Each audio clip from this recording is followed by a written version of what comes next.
prezados companheiros, boa noite a todos, que Deus nos abençoe.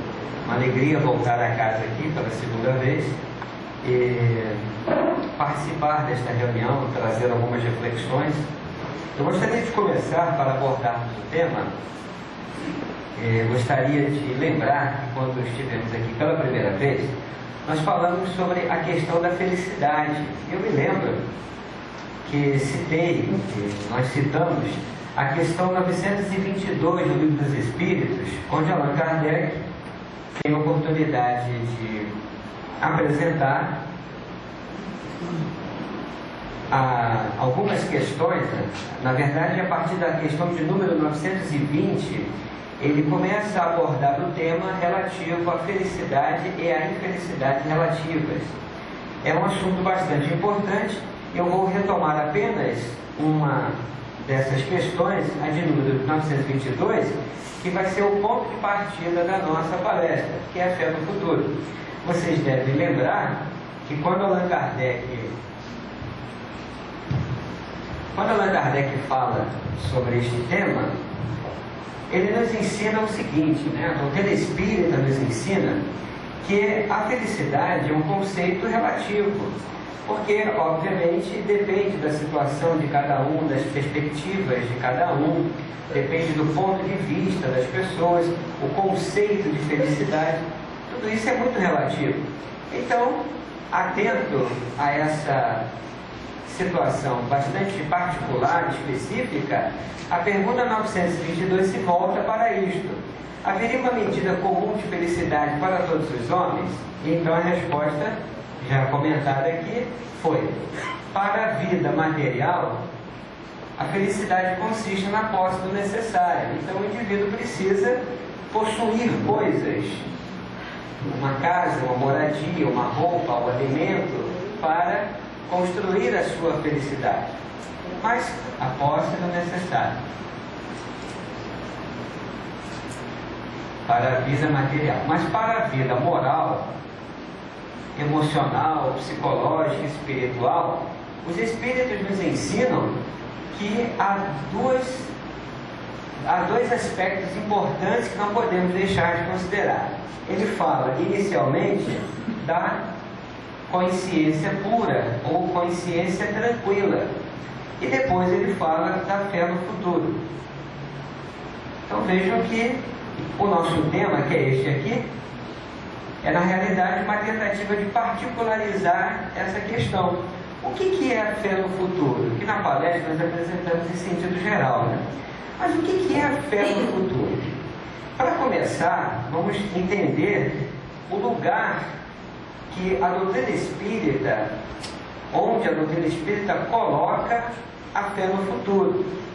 A fé no futuro, já pela questão 922 do Livro dos Espíritos, é uma das dimensões do processo de construção da felicidade. Portanto, sem fé no futuro, não há felicidade. Sem consciência pura, tranquila, não há felicidade. Sem a posse do necessário, não existe felicidade. Isto é tão verdadeiro, e como o pensamento espírita, na codificação, forma um todo de coerência, onde as ideias se articulam de maneira muito adequada, lógica até mesmo, nós vamos encontrar no capítulo 5 do Evangelho, Bem-aventurados os aflitos, uma outra referência à fé no futuro. É quando o codificador anota uma reflexão a respeito da serenidade. Vejam só, Allan Kardec, o pensamento espírita nos mostra que a conquista da serenidade é um processo lento. Ninguém dorme ansioso e acorda sereno. Eu sou um homem agitado, inquieto, neurótico, e acordo no dia seguinte um homem sereno. Isso não existe. Serenidade é um processo lento. Quantos de nós estamos neste processo? Essa é uma outra questão. Mas, sem dúvida, a serenidade é um processo que vai se construindo pouco a pouco, passo a passo, um dia após o outro. E é um processo para o qual não existem testemunhas. Porque quando você é agitado, perturbado no seu modo de falar, de agir, isso chama atenção. O homem sereno também chama atenção, porque num momento tão agitado como o nosso, a pessoa que consegue manter um pouco a serenidade chama atenção, mas não é criticado. Mas a pessoa agitada logo chama atenção e logo é criticada. Então, serenidade é como o cumprimento do dever, que também está lá. Não existem testemunhas para o cumprimento do dever. Então, vejam só. Seguindo a lógica que está lá, no capítulo 5 do Evangelho, nós vemos então que a serenidade resulta da calma e da resignação. Allan Kardec deixa isso muito claro. Mas isso também não cai assim do céu. Ninguém conquista, ninguém adquire, melhor dizendo, a calma ou a resignação pelo processo da dádiva. Isso não cai do céu, não é presente dos céus, não é dádiva, não é uma oferta de Deus. A felicidade, a serenidade, a calma, a resignação são processos lentos que traduzem conquistas que nós vamos realizando ao longo do tempo. Mas Allan Kardec nos mostra lá no capítulo citado que a calma e a resignação, a base da serenidade, resultam, por sua vez, de duas coisas importantes. Primeiro, como eu vejo a vida terrena. Qual é a minha concepção da vida terrena? Em outras palavras, o que significa estar no mundo? O que significa viver em sociedade, portanto, com muitas pessoas? Pessoas diferentes, que somos todos diferentes. O que significa isso? Então, a maneira como eu encaro os acontecimentos, a maneira como eu compreendo os fenômenos que caracterizam a vida, tudo isso integra, então, a minha concepção de vida terrena. Mas, ou da vida terrena, para sermos mais exatos. Mas há outro elemento que o pensamento espírita destaca lá no capítulo 5, a fé no futuro. Então, vejam o lugar que o tema fé no futuro ocupa na estrutura do pensamento espírita. E poderíamos fazer outras referências aqui, mas nós vamos seguir um outro caminho. Então vejam, companheiros, a maneira como eu encaro a vida na Terra, mais a fé no futuro, isso dá ao homem um pouco mais de calma, ou muita calma, um tanto mais de resignação, que constituem, por sua vez, a base para o processo de desenvolvimento e de conquista da nossa serenidade. Isso fica muito claro lá, lendo o texto que está no capítulo 5. Então vejam só, por um lado, dimensão do processo de construção da felicidade. Por outro lado, um tema que combina com a felicidade, que é a serenidade. Você não conhece uma pessoa feliz e tensa, conhece? Feliz e agitada? Uma pessoa verdadeiramente feliz é uma pessoa integrada. Não vamos confundir felicidade com prazer. Há muita diferença. Mas a pessoa verdadeiramente feliz é uma pessoa integrada nela mesma, integrada na vida.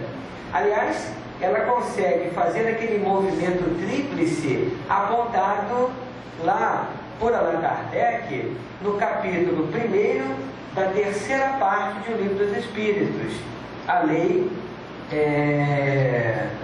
quando Allan Kardec discute no capítulo 1º, quando ele faz uma introdução ao estudo de as leis morais, ele nos ensina que, se por um lado as leis físicas, que são divinas, cuidam da matéria, da energia, das leis que governam o nosso universo, por outro lado, as leis morais estabelecem, no movimento tríplice, digamos assim, 3 processos importantes. Primeiro, as relações do homem com ele mesmo, as relações do homem com o próximo e as relações do homem com Deus. Então vejam, as leis morais cumprem esse papel. Como é que eu lido comigo mesmo, com o meu corpo, com a minha sexualidade, com o meu prazer, com a minha vida, com as minhas vontades, com os meus conceitos, conteúdos mentais. É o homem com ele mesmo. O homem com o outro, portanto, a dimensão interpessoal é eu vivendo em sociedade. E o homem com Deus. Esse é o movimento e é o campo de ação das leis morais. Isso fica muito claro também lá no texto.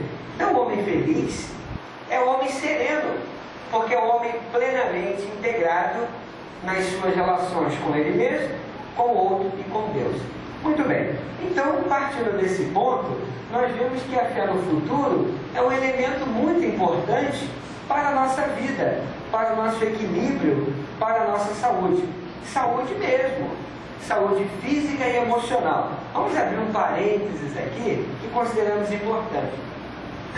Hoje em dia, a medicina e a psicologia clínica trabalham com um conceito muito importante, que é o conceito de expectativa.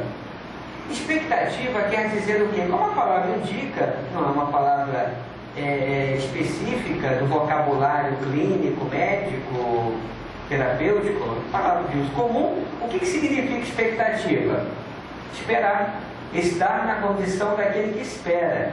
Então vejam só, há muitos estudos hoje em dia mostrando que a expectativa em relação à cura é um dos elementos fundamentais da própria cura.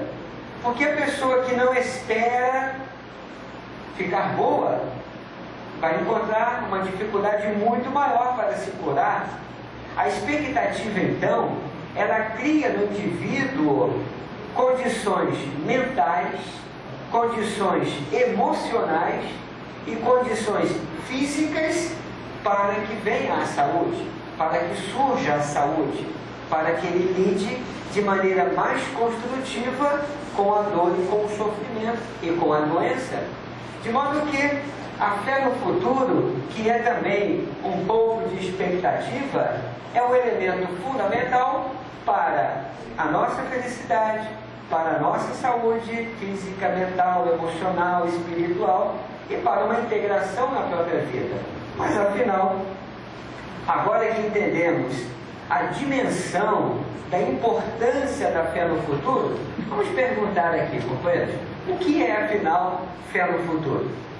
É muito comum nós imaginarmos a pessoa dizendo assim: fé no futuro é acreditar que existe vida após a morte. E eu acredito que eu serei feliz um dia, no além. Isso é fé no futuro. Nada disso. Isso pode ser também. Mas a fé no futuro é muito mais do que isso. Primeiro que a gente precisa entender o que é fé e entender o que é futuro. O futuro não é aquela coisa que vai um dia acontecer. O futuro está integrado à minha vida. Há uma frase na página de rosto de a Gênese que diz assim: para Deus, o passado e o futuro são o quê? O presente. São o presente. Porque como Ele é onisciente, onipotente, onipresente, não existe o ontem nem o amanhã. Existe o presente. Mas para nós, de certo modo, isso também vale. Um dia perguntaram a Santo Agostinho assim: Santo Agostinho, afinal, Agostinho, né? Afinal, o que é o tempo? Ele respondeu: o tempo, bem, quando não me perguntam, eu sei muito bem o que é o tempo. Mas quando me perguntam, já não sei mais. O tempo é isso.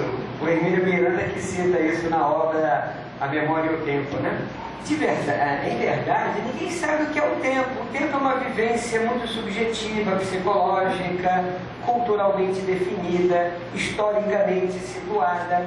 Há povos não desenvolvidos do ponto de vista tecnológico, como as sociedades que nós conhecemos, industrializadas, que não lidam com o tempo da mesma maneira que nós. Há povos que não lidam com o tempo do mesmo modo que nós lidamos. Vocês já viram como nós somos escravos do tempo, em certo sentido? É hora para isso, é hora para aquilo, é hora para tudo. O que é certo, isso significa disciplina, mas já viram as palavras que nós construímos para nos referirmos ao tempo? Eu estou matando o tempo, gastando tempo, eu preciso de mais tempo. Que outras expressões do tempo nós usamos?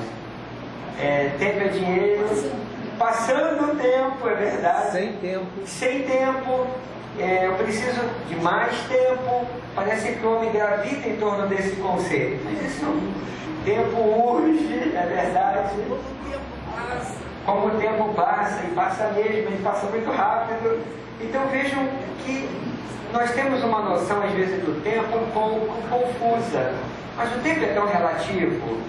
O que é o futuro? O futuro, quando eu estava há pouco no meu local de trabalho, estar aqui era futuro. No entanto, é presente. Mas o início da palestra já é coisa do passado, porque já passou. Então, afinal, o que é o tempo? O que é o tempo? Allan Kardec responde essa questão no capítulo 6 de A Gênese, Uranografia Geral, me parece que esse é o título. Então, há uma definição quase poética do tempo que diz assim: o tempo é a medida relativa da sucessão de coisas transitórias. Isso é o tempo. É um conceito extremamente relativo. Então, quando nós falamos de fé no futuro, nós não estamos nos referindo tão somente ao futuro.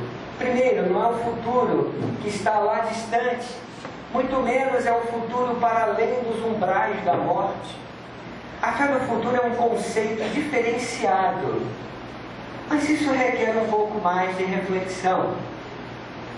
Porque é preciso entender como é que nós lidamos com o tempo, para nós entendermos, eu penso assim, o que significa a fé no futuro. Então vamos abrir um parênteses aqui. Em realidade é uma sequência dentro da nossa exposição, para entendermos o que é o tempo. Aliás, como nós lidamos com o tempo. Acho que eu preciso apagar aqui um instantinho só. Desconta o tempo aí. Esse prato é bom.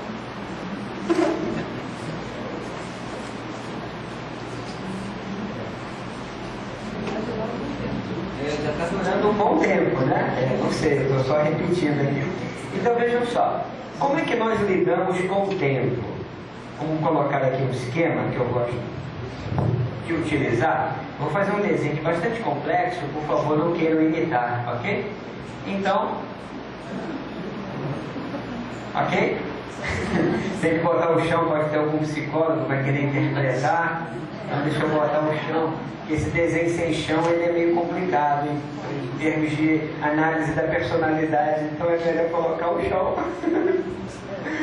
Olha só, nós podemos situar o homem aqui no presente. O que passou, obviamente, é passado. O que está por vir, certamente é o porvir. Opa, é o futuro, ok? É o que está por vir. Mas como é que o homem lida com isso tudo, né? Vamos colocar assim algumas ideias. Vejam só. Quando eu me situo no presente, é claro que eu faço isso tendo uma consciência do que passou, das experiências já realizadas e de coisas que estão para acontecer, que vão chegar, que vão ocorrer ao longo da minha vida. Eu tenho uma noção, a pessoa normal tem essa noção das coisas. Mas há uma coisa muito interessante e que merece aqui a nossa atenção. Nós lidamos com o tempo através da mente e através do coração. Ou seja, lidamos com esses marcos temporais, passado, presente e futuro, usando o pensamento e usando a emoção. Vamos mostrar isso? Quando eu me vinculo ao passado, quando o meu pensamento tem um tom de passado, tem um tempero de pretérito, geralmente as minhas emoções seguem a mesma trilha. Elas se orientam retrospectivamente. Vamos dar um exemplo disso? Qual a emoção que combina com o passado? Todo mundo sabe. Saudade. Ok. Começaram bem, né? Saudade. Saudade. Ok, combina. Ninguém tem saudade do amanhã, né? Ah, eu tenho tanto uma saudade assim que eu não sei explicar do próximo domingo. Normal, até onde eu sei nenhum normal, nenhum anormal também tem isso. Mas que outras coisas combinam com o passado? Começamos com um aspecto bem interessante, mas tem outros, né? Vamos lá? Lembrança. Lembranças, ok. Aí fica um pouco dentro da saudade, não é isso? Lembrança também vale. Mas posso ajudar um pouco? Já demos aqui. Ok. A mágoa tem um tempero de passado? Tem. E quem fica magoado com o porvir. A mágoa, ela nos inclina ao passado, ela nos orienta para o passado. Seja através dos pensamentos, seja através das emoções. Nós nos vinculamos ao passado quando estamos magoados. Vamos provar isso? Mas ele não podia ter feito isto. Olha a frase aí, ó. Ele não podia ter feito. Isso não é futuro, isso não é presente, isso é passado. A mágoa realmente, ela representa um instrumento muito poderoso de prisão em relação ao passado. É um grilhão, né? Que me prende ao passado.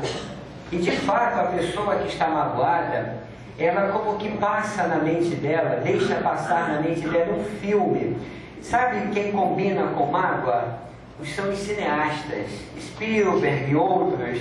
Sabem por quê? Porque a mágoa, ela fica na minha mente, no plano mental, na tela mental, no desfile das minhas cognições, dos meus pensamentos, das minhas ideias e das formas de pensamento também. Ela aparece, muitas vezes, num verdadeiro filme, ela é cinematográfica, porque ela é assim. Eu me lembro como se fosse hoje. Aí começa, isso é mágoa. Se falou isso, o filme já está passando, não está? Eu estou lembrando aqui das minhas mágoas, podem lembrar também de algumas, né? Eu me lembro, parece que foi ontem. Esse ontem, na verdade, tem 10 anos. Porque a mágoa, ela, se por um lado ela é cinematográfica, ela é também atemporal. Geralmente as emoções são atemporais. Por que ela é atemporal? Porque aquilo que aconteceu há 20 anos parece que foi ontem. E quando eu deixo o sentimento de mágoa, a emoção mágoa vir à tona, o meu corpo responde. A minha mente responde a isso tudo. Então, a mágoa, de fato, é esse fenômeno emocional que me orienta e me fixa para e na terra do passado, do ontem, do pretérito, porque ela tem esse poder. Há pouco tempo, conversando com uma amiga que foi traída pelo marido, ela diz assim, né, que ela foi traída pelo marido, se separou, e até hoje, depois de 10 anos, ela tem uma mágoa profunda, que no caso dela está evoluindo até para uma doença física, porque a mágoa não pode, uma mágoa muito demorada, uma mágoa crônica, ela pode evoluir também para uma doença física. Isso não, hoje a medicina psicossomática explica isso facilmente. É muito fácil você perceber isso em alguns quadros, em algumas doenças. Você faz a história da pessoa, a história emocional, as decisões que ela tomou ou não tomou, os sentimentos que ela engoliu, mas não metabolizou, não processou. Isso pode evoluir. Quer dizer, você encontra muito facilmente a mágoa. Em alguns quadros, particularmente, você vê isso. Então, ela me dizia assim, Henrique, eu me lembro como se fosse hoje. Primeiro, ele não tinha o direito de ter feito isso comigo. Depois ela diz, ele não podia ter feito isso. Falando entre parênteses, podia sim. Eu falei para ela. Porque se aconteceu, podia ter acontecido. Ter o direito é uma outra coisa. Mas ele não podia, tanto que traiu. Mas não podia, mas eu não merecia. Eu não vou discutir isso, aí eu não sei se você merecia, merecer, isso não é uma questão minha. Mas que podia. Poder quer dizer, há possibilidade disso acontecer, então há. Eu posso passar por qualquer situação na vida, teoricamente, traição, posso ser alvo de maledicência, de qualquer coisa, porque eu estou no mundo. Só não passa por essas coisas no mundo quem já saiu do mundo, está em outros planos. Então não vai passar por isso aqui. Quem está aqui vestindo esse corpo, ainda que transitório, vai permanecer sujeito a essas situações.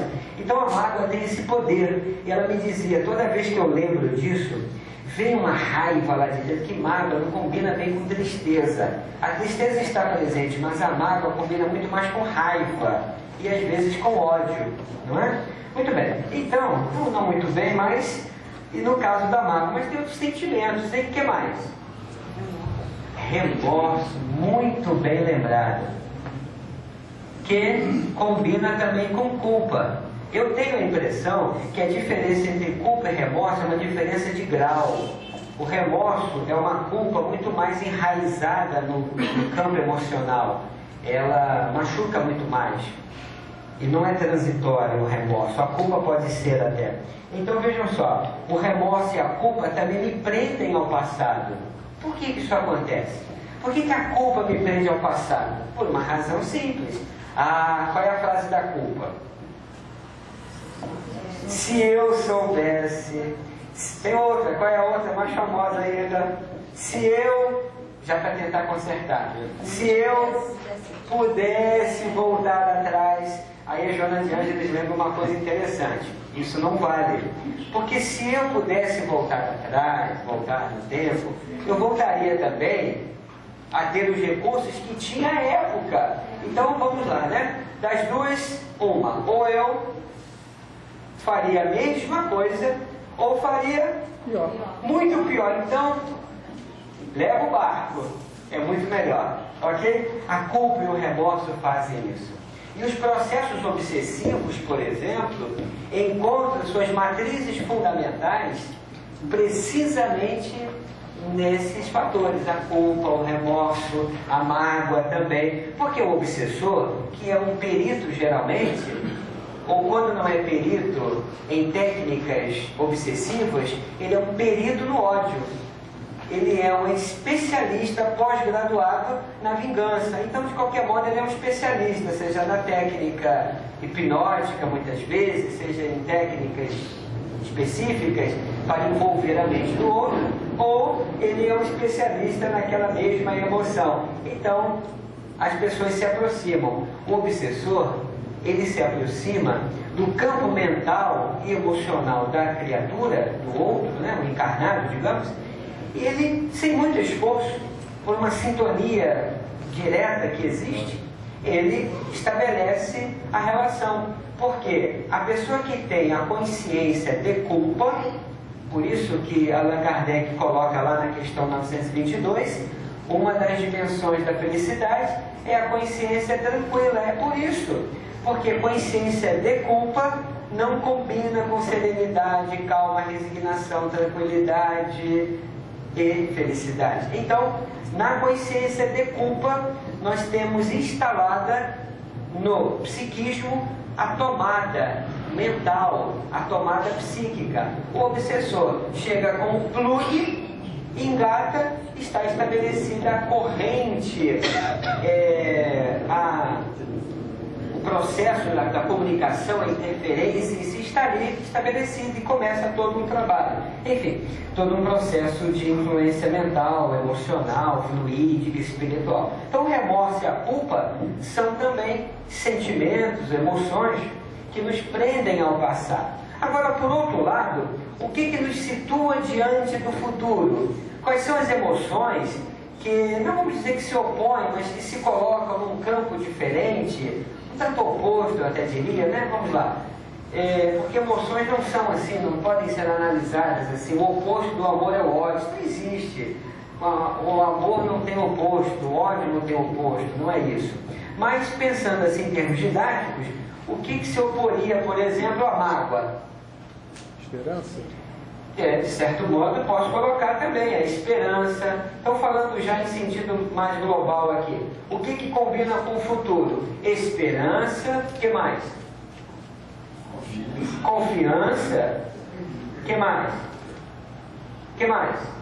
A fé, chegamos ao nosso ponto aqui, né? A fé combina. A fé tem um tom de futuro. Mas como assim? Não é o futuro do além da morte, não é o futuro de daqui a 20 anos. O futuro sendo compreendido de maneira muito relativa, tanto quanto o passado e o presente. Mas a fé é aquele sentimento sublime e profundo que faz com que o indivíduo utilize as experiências, os fatos do passado como experiência. Faz com que ele se situe no presente e olhe para o amanhã com mais esperança. A fé é esse elemento, é esse combustível que impulsiona o indivíduo para a frente e para o alto. E isso se traduz num plano específico, mas no campo religioso, nas expressões do sentimento religioso, isso se traduz por uma lei que Allan Kardec analisa cuidadosamente no capítulo 2 da segunda parte do Livro dos Espíritos, Leis Morais, a lei de adoração. O que significa adoração que Allan Kardec lá discute? É elevação do pensamento para Deus. Significa expressar o sentimento religioso que é inato na condição humana. Os psicanalistas materialistas, geralmente freudianos, querem entender, querem interpretar o sentimento religioso como uma tentativa de sublimar impulsos, geralmente de natureza sexual, que o indivíduo não consegue integrar na própria vida. E então nega isto, reprime isto e sublima através da religião. É uma interpretação que respeitamos, porque são intelectuais que se debruçam em torno dessas questões, mas com todo respeito aqui, são pessoas que empobrecem e empalidecem o significado mais profundo do sentimento religioso. Há muitos pesquisadores da atualidade que analisam esse impulso natural de transcendência, de superação, que é fé, que é uma das expressões da lei de adoração, como um fenômeno absolutamente natural na própria personalidade da criatura humana. Da mesma forma que existem os impulsos para o prazer, para as experiências do prazer, seja através da sexualidade, seja através de outras manifestações, existem também os impulsos naturais de transcendência. É aquilo que faz o indivíduo num dado momento da sua vida, quando já foram atendidas as suas necessidades básicas, necessidades sociais de proteção, necessidades de outra natureza, as necessidades de topo, são aquelas nessa pirâmide que me dizem assim: mas espera aí, agora que eu já tenho a posse do necessário, agora que eu tenho a minha casa, a família, o dinheiro para comprar aquilo de que necessito, para que viver? Qual é o sentido da vida?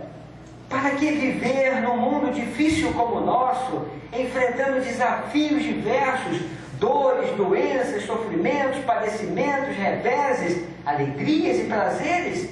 Para que isso tudo? Essa pergunta é de outra natureza. É de uma natureza mais profunda, é de natureza espiritual.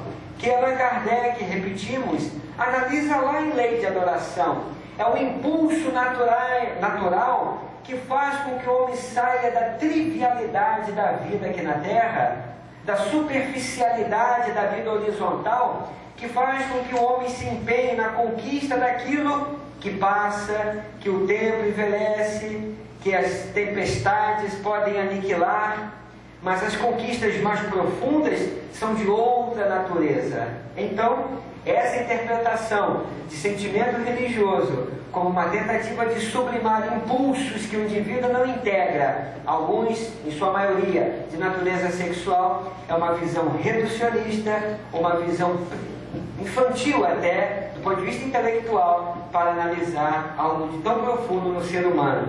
A fé no futuro, companheiros, é isso. É esse impulso natural que faz com que o homem olhe para a frente, olhe para o alto. Que ele acredite no amanhã das suas próprias realizações imediatas. Faz com que o homem se situe no aqui e agora, de maneira saudável, madura, mas olhando sempre para o futuro. Como diz Leon Denis, o homem são os seus ideais. O homem é aquilo que ele projeta ser. O homem é aquilo que ele realiza e aponta para o amanhã. O homem não se constrói tão somente pelas experiências que passaram, mas sim, claro, pela maneira como elabora aquilo que passou, entendendo o significado do presente, do aqui e agora. Mas, sobretudo, o homem se constrói pelas suas metas, pelos seus ideais, é pelo que está adiante dele, lá na frente. Há uma história interessante em relação a isso e que nos ajuda a entender essa questão. Porque conta-se que uma nadadora muito famosa, Florence Chadwick, foi a primeira mulher a atravessar o Canal da Mancha nadando, inclusive bateu o recorde masculino à época. Então ficou entusiasmada com o seu desempenho naquela prova e resolveu aceitar um novo desafio, uma nova prova. Então treinou durante meses para vencer uma distância maior, muito mais difícil. Treinou, lutou, chegou o grande dia para atravessar vencer aquela distância. Como já tinha se tornado uma pessoa, digamos assim, conhecida, famosa, pelo resultado anterior, então estavam lá fotógrafos, jornalistas, o treinador estava num barco junto com a mãe de Chadwick para atravessar aquela distância, então estavam todos ali naquela expectativa. E ela estava lá nadando, era uma manhã fria, com muito nevoeiro, a água muito gelada, mas aquela mulher estava lá nadando corajosamente. Faltava uma distância relativamente pequena quando ela pediu para ser retirada da água. E ninguém entendeu nada. Mas lhe perguntaram, mas o que aconteceu? Ela pediu um tempo para se recompor, pediu uma manta, estava muito frio. Depois de uns minutos, ela então começou a responder algumas perguntas. Não pensem que o frio da água, a água gelada, me fez pedir para sair, porque apesar de tudo eu estava com a roupa adequada, eu me preparei, eu estava aquecida. Não foi exatamente isso. Não pensem também que eu estivesse cansada, mas tão cansada a ponto de pedir para me retirarem da água. Ninguém entendeu nada. Não pensem também, e foi relatando 3, 4 motivos, 4 não motivos. Aí perguntaram, mas afinal o que foi que aconteceu? Lembram que tinha muita neblina, muito nevoeiro ali? Ela disse assim, mas se eu tivesse enxergado um pedacinho de terra, eu teria prosseguido. Ou seja, moral da história, como se diz, ela perdeu de vista a meta. Quando o homem perde de vista a meta, ele se perde no nevoeiro que se torna a sua própria vida.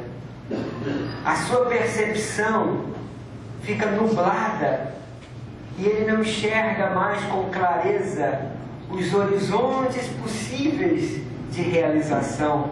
Ele não enxerga mais. Depois ela treinou mais ainda e venceu a prova, como conta lá a história. Então vejam que interessante. Conta-se também que a jovem, aliás a menina, né, Alice, quando chegou ao País das Maravilhas, ela não conhecia nada, é claro. Então, conta lá a história, que ela olhou para o senhor gato, aquele do sorriso que se deslocava, e então olha para o senhor gato e pergunta assim, mas senhor gato, que ela estava num momento assim, uma encruzilhada, e tinha muitas setas para lá, para cá, para lá, para cá, para lá. E ela perguntou assim: Senhor gato, qual dessas setas eu devo seguir? Aí o gato diz assim: ora, Alice, depende para onde você está indo. Mas eu não sei. Ora, Alice, pegue qualquer placa. Se você não sabe para onde está indo, qualquer uma serve. Ou seja, quando não temos uma meta, quando não temos um alvo, qual é o sentido da nossa existência? Viver vivendo. Viver sobrevivendo, mas não é viver com qualidade. Então, a fé no futuro é esta placa que nos orienta o caminho. O nosso destino não está no passado, está apontado nas dimensões do futuro. É o que me orienta. O indivíduo, por exemplo, que cai em depressão, ele perde completamente a esperança, ele perde a fé no futuro, porque ele não acredita mais. Ele, muitas vezes, já sofreu tantas perdas, ele está sofrendo tantas pressões, por isso que ele sofre de pressão, ok? São tantas pressões, tantas perdas, tantos desafios internos e externos, que ele já não aposta mais na vida. Porque ele tem medo de, uma vez apostando na vida, a vida pode, na concepção dele, puxar-lhe o tapete e ele vai sofrer de novo. Então ele prefere permanecer no lugar comum e conhecido da sua tristeza, para não se aventurar e correr riscos, porque ele tem muito medo, ele tem muita insegurança dentro dele, porque ele perdeu a dimensão na fé no futuro. Por que o ansioso também, aliás, onde é que está o ansioso? A pessoa com depressão está onde? Passado, presente ou futuro? Passado. Completamente. Porque ela tem muita mágoa, geralmente. Ela também pode ter muita culpa. Uma coisa que combina com depressão em muitos casos é a culpa. Seja uma culpa consciente, seja uma culpa inconsciente.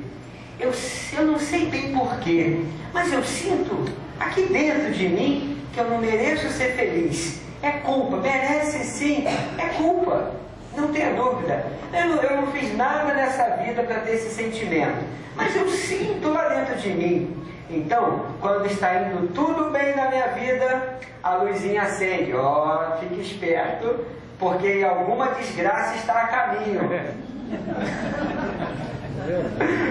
O carro está funcionando, ó, fique esperto, que a qualquer momento essa bateria vai arriar. A qualquer momento essa gasolina vai sumir, vai desintegrar. Fique atento, o carro está funcionando. Dirija com muita atenção. Veja todas as lâmpadas no painel, porque a qualquer momento uma delas vai acender. Aquela amarela horrível da injeção eletrônica, aquela vermelha do óleo.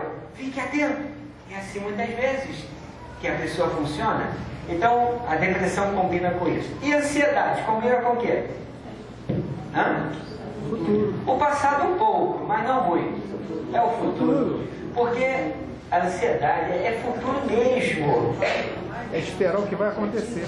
E qual é a frase do ansioso?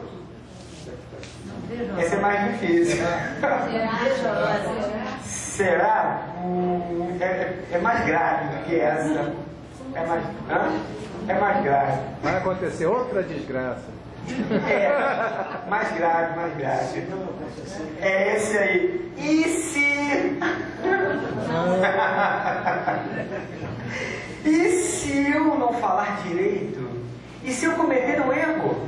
Se o banco não pagar? Se o banco não pagar? E tem uma música do Francis Raime que é linda, do Chico, parece. E se o oceano incendiar? E se... Começa, né? Aquela música é muito bonita. E se eu, de repente, esquecer lá na frente das pessoas? E se... Aí começa. Já começa a sofrer. Antecipação, né? O ansioso ele sofre assim. Ele é aquele que passa em frente de Casas Bahia ou qualquer loja dessa, aí começa a ficar preocupado com a dívida, que ele nem contraiu. Mas ele... Isso aqui é ansiedade. Será que eu consigo pagar aquela prestação? Qual? Não, ainda não comprei, mas eu estou preocupado. Esse eu não estou nem endividado ainda, mas já está nervoso. Será? E se eu não puder pagar? E se eu for demitido? E por isso, quer ver? Um termômetro saber se a pessoa é ansiosa. É aquele que diz assim, eu pago tudo à vista. Pode estar certo que é ser ansioso. Pode, eu posso estar enganado, mas pode, eu já tenho, estatisticamente já constatei. Eu pago tudo à vista. Eu não gosto de prestação. Ou é insegurança ou é ansiedade. Uma coisa ou outra. Vamos amenizar. Ou é uma insegurança ou é ansiedade. Estou brincando, tá, gente? Mas a pessoa pode ter esse estilo, né? O bom pagador paga logo, né? Tá certo. Mas pode ser. Então, a pessoa que não sabe lidar com o futuro, ela faz um quadro de ansiedade. E a frase, o "e se" não o abandona. Porque a pessoa quer ter o controle sobre os acontecimentos da vida. Isso não é fé no futuro. A fé no futuro, companheiros, não é a gente saber exatamente como vai ser no futuro para garantir então a minha segurança. Ou seja, outro dia um amigo na casa espírita falou assim, Henrique, como é que eu vou ter fé no futuro se eu não sei exatamente como serão as coisas? Mas isso não é fé no futuro. Isso é conhecimento do futuro, que é um desconhecimento do futuro. A fé no futuro não depende do conhecimento do futuro. Até porque, quem é que o conhece? Deus, mais ninguém. Nenhuma outra inteligência nesse universo conhece o futuro de maneira absoluta. Senão Deus, não há como pensar diferente. Por quê? Porque é Deus, ponto final, não se discute. Nós não temos o conhecimento do futuro, porque ninguém sabe. Há um provérbio que diz assim, a vida não oferece certezas para as pessoas, mas ela garante oportunidades para todos. Porque qual é a certeza que temos? De que nascemos, estamos no mundo e sairemos daqui um dia. Para não falar que a gente morre, porque é isso mesmo. Ah, mas morte, ninguém morre. Morre sim. Morre, vai ser enterrado, tudo bonitinho. Mas ninguém permanece na morte. Passamos pela morte, aí tudo bem, mas morrer a gente morre. Isso é um pouquinho de preconceito nosso com relação à morte, né? Ninguém morre. Morre sim. Tem cemitério, então morre. Ninguém morrer não tem cemitério, né? Aí você consola o outro, olha, não se desespere, acabou de perder o filho. Não se desespera, ninguém morre. Aí a pessoa olha assim, como ela é evangelizada, ela não dá um fora. Mas como que ninguém morre? Acabei de voltar do cemitério, enterrei o corpo do meu filho. Ninguém diz enterrei o corpo do meu filho. Enterrei o meu filho, não está errado isso. Agora, eu também sei que o meu filho não está lá. Aí sim a doutrina espírita amplia o horizonte, porque verdadeiramente a morte aniquila o corpo, mas é a porta que se abre para pisar no chão da imortalidade. Tudo isso é importante, mas que a gente morre. Então, tudo isso é muito bonito, mas a gente morre. Então é preciso encarar que morre. Meu pai morreu, minha mãe morreu, eu vou morrer um dia. Agora, os meus sonhos não morrem. Podem morrer, mas na morte ou não. Podem morrer agora em vida física. Então, companheiros, fé no futuro não é igual a conhecimento do futuro. É termos a certeza de que Deus existe e que nada ocorre por acaso. São essas certezas que nos garantem a fé no futuro. E não é o conhecimento do futuro. E há um outro aspecto importante. Há companheiros que às vezes dizem assim para a pessoa em depressão: olha, você precisa trabalhar. A sua terapia se chama laborterapia. Às vezes a pessoa não sabe nem o que é isso. O que é isso? É a terapia do trabalho. Tem que trabalhar, ajudar o próximo. Claro que isso é verdade. Ajudar o próximo é sempre, sem a gente querer, mas é sempre o efeito bumerangue. A ajuda que eu lanço, ela retorna para mim sob a forma de bem-estar interno, consciência tranquila. É o bumerangue, sim, nas relações de ajuda. Sempre a ajuda que eu presto ao outro, ela retorna dessa maneira, imponderável. É sempre muito bom. Mas, quando nós pensamos em fé no futuro, nós temos uma condição importante. Quer ver uma pessoa que não tem fé no futuro? Quem tem mágoa. Mas é óbvio, a mágoa não combina, porque a mágoa é aquela erva daninha, apesar de ser uma emoção legítima, porque nós a sentimos, então é legítima.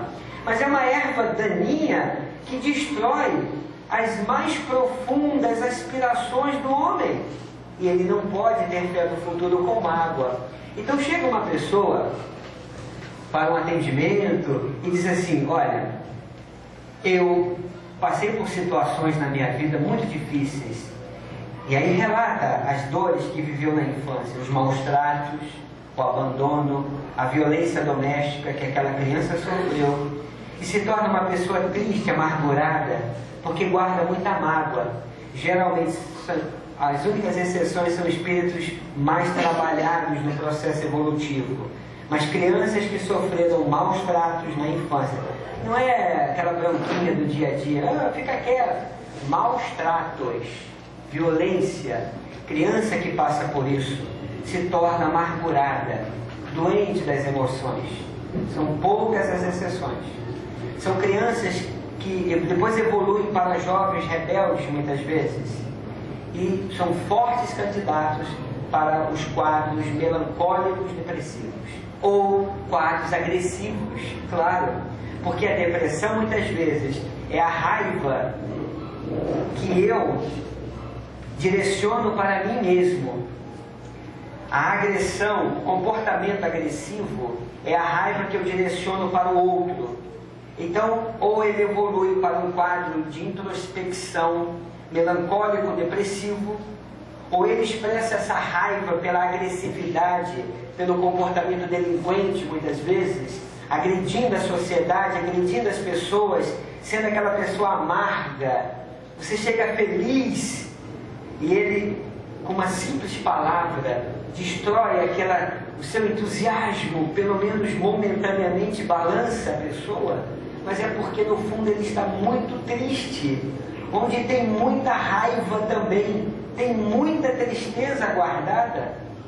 Então essa pessoa não pode ter fé no futuro por enquanto, porque é incompatível. Para olhar para o amanhã, eu preciso limpar o terreno do pretérito, limpar da mágoa, limpar a mágoa, limpar o desejo de vingança, limpar, por exemplo, a culpa. Estrategicamente, sabiamente, os espíritos definiram lá na questão 922, para a vida moral, para o indivíduo ser feliz, primeiro eles começam com a consciência tranquila, a consciência pura, é claro, porque uma consciência dominada pela culpa não pode ter a fé no futuro, que é a segunda dimensão para a nossa felicidade. Então, companheiros, não posso exigir do outro que ele tenha fé no futuro, meu amigo. Confie em Deus. Mas como que ele vai confiar em Deus se ele não confia nele? Isso é uma condição básica. Olhando para as leis morais, nós vamos lembrar: o homem nas relações com ele, o homem em relação com o outro, o homem em relação com Deus. Colocando isso no desenhozinho cartesiano, como é que seria? O homem está aqui, olha, na origem. Aqui na horizontalidade está o outro, que é o próximo. E aqui está Deus na verticalidade, que eu alcanço pela lei de adoração, expressando o sentimento religioso íncito na criatura humana, presente dentro dele. Mas, vamos lá. Qual é o próximo mais próximo de mim? Eu mesmo, eu próprio, eu comigo mesmo. Sou eu, não tem outro. Então, como é que eu vou amar o outro, perdoar o outro, aceitar o outro?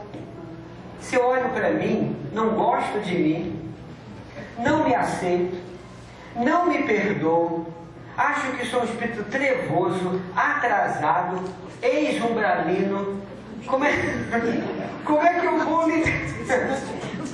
Não tem como lidar, amar o outro. Mas ele acredita que ama, que ele perdoa.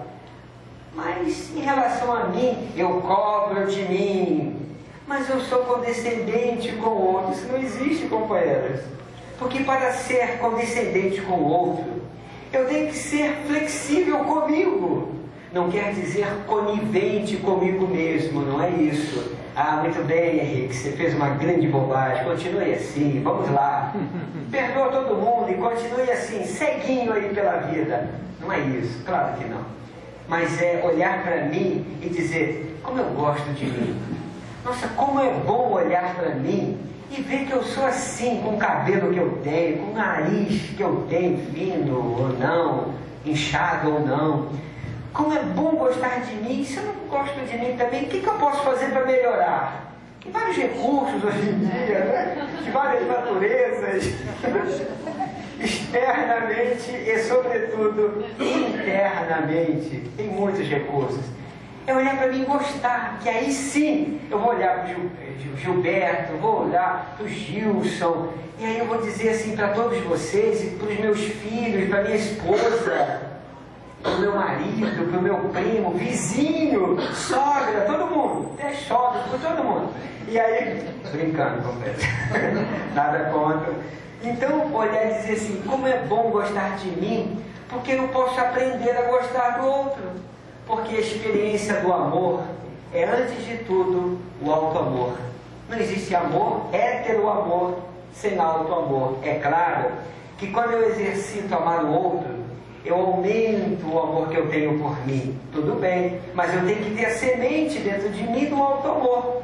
A fé no futuro, companheiros, segue esse caminho para eu acreditar que a vida tem um sentido, que nada é por acaso e que eu posso acreditar no amanhã de um dia, no amanhã de um ano, no amanhã de 100 anos. Eu olhar para essa sociedade desorganizada como a nossa, desestruturada como a nossa, e não engrossar as fileiras dos críticos ou dos franco-atiradores que se colocam no conforto dos seus gabinetes, ou no luxo da classe média, ou da classe alta, e do seu conforto detona o outro que detém o poder, mas que nós também o elegemos. É fácil ser um franco-atirador que detona, que destrói o outro, mas o que ele faz para mudar a realidade social? Mas depois nós discursamos a lei de sociedade, a lei de igualdade, a desigualdade, a lei é de igualdade, não é de desigualdade. A desigualdade é construída socialmente, está lá em Livro dos Espíritos, é uma reflexão sociológica das mais atuais. E o que nós estamos fazendo? Então, ter a fé no futuro significa ter a coragem, primeiro de se olhar e de enxergar o seu terreno emocional para poder acreditar no amanhã. Eu não posso avançar com o pé amarrado lá atrás. Alguém consegue caminhar assim? Ninguém. Você se estica e se desloca um pouco, mas caminhar verdadeiramente não é possível. Não há como. E conhecer o futuro não significa ter fé no futuro. Eu vou pedir licença para contar uma história de 2 minutinhos, mais um pouquinho até, ok, 20, 30, só para encerrar. Para falar um pouco dessa ansiedade que não combina com fé no futuro e não combina com serenidade, juntando aqui as coisas. Há algum tempo eu fui fazer um seminário sobre transtorno do pânico em Friburgo. Não sei se vocês conhecem a Ilka. Ah, sim, claro, a Ilka. Companheira Ilka, uma pessoa que gostamos profundamente dela, uma pessoa maravilhosa. Enfim, aí eu estava lá no meu automóvel, eu estava sozinho, subindo a Serra de Friburgo. Vocês devem conhecer aqui. É uma serra que tem, como qualquer serra, tem os seus perigos, seus desafios, mas o dia estava lindo no Rio de Janeiro. Eu liguei um somzinho lá, peguei a estrada, estava tudo bem, um dia lindo, fui ali por Niterói, me parece, estava ótimo. Às serra também no início estava uma beleza. Daqui a pouco, comecei a avistar a uma certa distância, assim, uma coisa meio branca tomando conta da estrada. Uma neblina pesada. Eu, tudo bem, estou acostumado, porque com essas palestras a gente vai para lá, vai para cá, para lá, para cá, pega chuva, neblina, tempestade, sol, qualquer coisa, né? Tudo bem, né? Mas de repente, eu me percebi, eu ia falar de transtorno do pânico, que é um transtorno da ansiedade. Eu me percebi ansioso.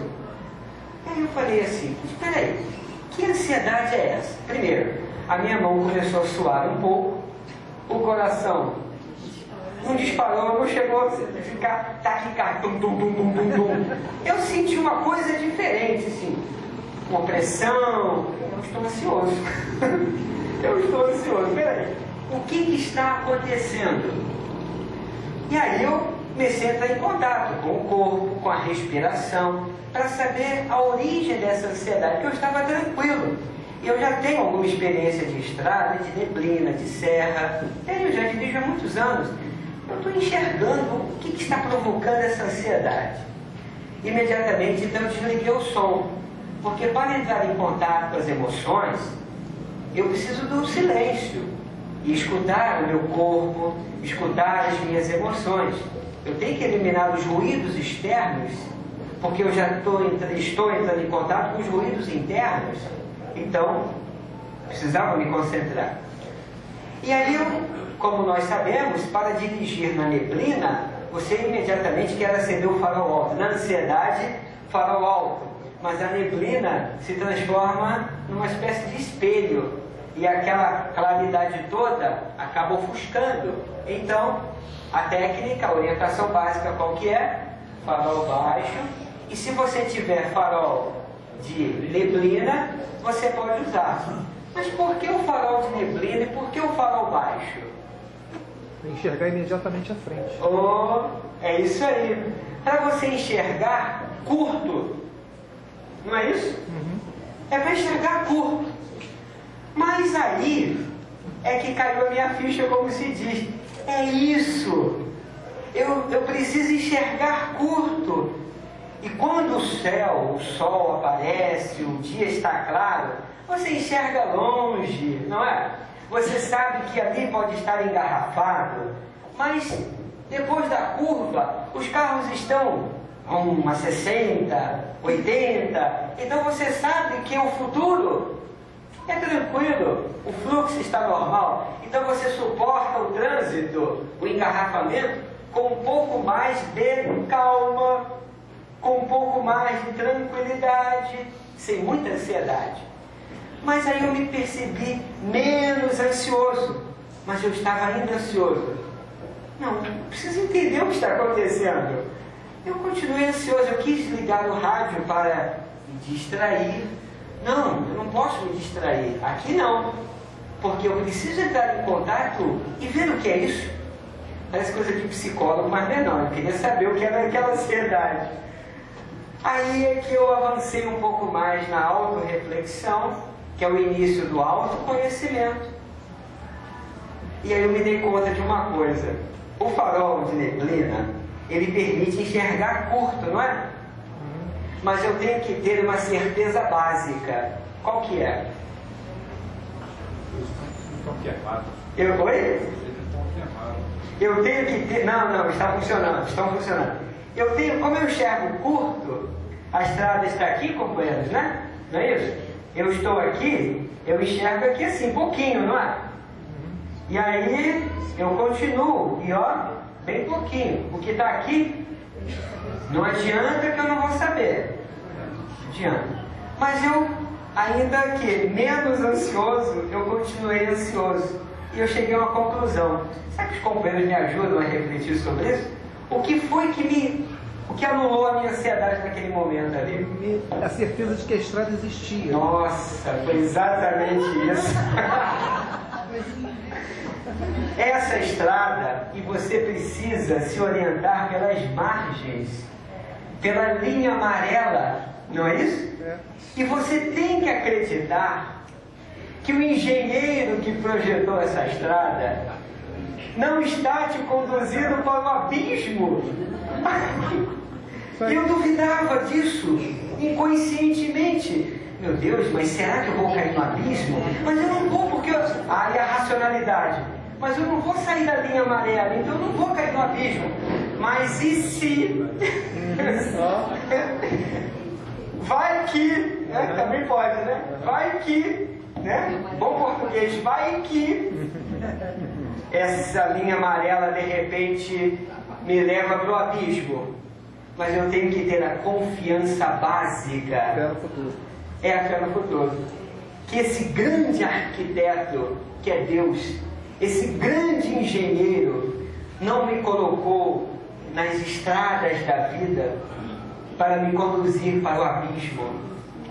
Ele nos situou em estradas onde vamos construindo pouco a pouco pelas nossas atitudes a nossa saúde, o nosso equilíbrio ou o nosso desequilíbrio.